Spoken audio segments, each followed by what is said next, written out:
Damage from Cyclone Alfred could lead to potentially hundreds of thousands of insurance claims.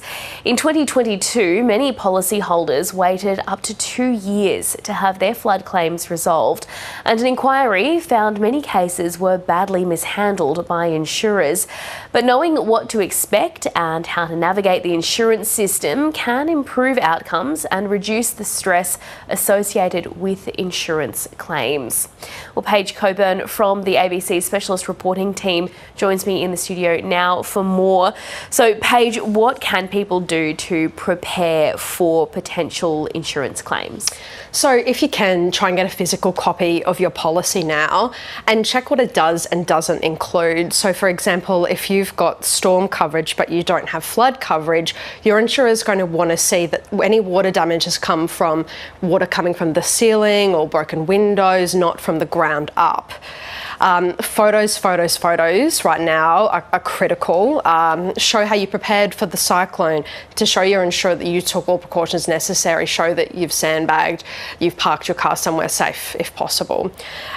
Vision of the house, I'm talking flooring, ceilings, cabinets. Show that you've properly maintained your house. Maintenance often becomes an issue in a claim because the insurer will try to say that wear and tear or deterioration is the reason water got in. Quick and easy idea is to take a 10-minute video of the whole house. And make a detailed list of all your possessions and take photos, talking jewellery, valuable items. You don't want to have to prove that you owned something when you're in recovery mode. Yeah, and what should people do once the cyclone has passed? Yeah, so make a claim straight away, even if you're not sure the policy will cover the damage. Don't authorise any repairs or do them yourself without written permission from the insurer because it might not end up being covered.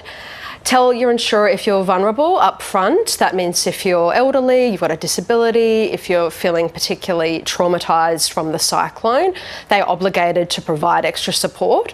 And also tell them if you're experiencing financial hardship. For instance, you can request advance payment and a fast tracking of your claim if you're in urgent financial need. And if you can also get that payment within 5 business days. Okay, so when an insurer is assessing damage, what are the rights that customers have? So ask your insurer to email you after every call, just detailing what was discussed and what the next actions will be. It's also a good idea to write your own timeline of events, so every call, every site visit. Try and do that at the time because it's seen as more reliable than doing it later down the track. Make sure you ask your insurer to see any documents they're relying on throughout the process because you're entitled to see them. And always get your own quotes for repairs because you can provide those to your insurer and counter any claims that you think are too low. And never take a cash settlement without negotiating or seeking third-party advice. That ensures you won't agree to an amount that won't cover the damage later down the track. And Paige, if someone does have difficulty dealing with the insurance process, where can they go to get help? Yes, so you can contact the National Debt Helpline on 1800 007 007 for advice, and they can refer you to the right service for you. That might be a financial counsellor who is really experienced and trained in insurance claims during disasters.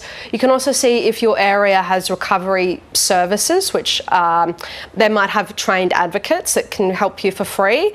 Some states, some councils offer this, or get in touch with a community legal service like Legal Aid. Important information. Paige Coburn, thank you very much.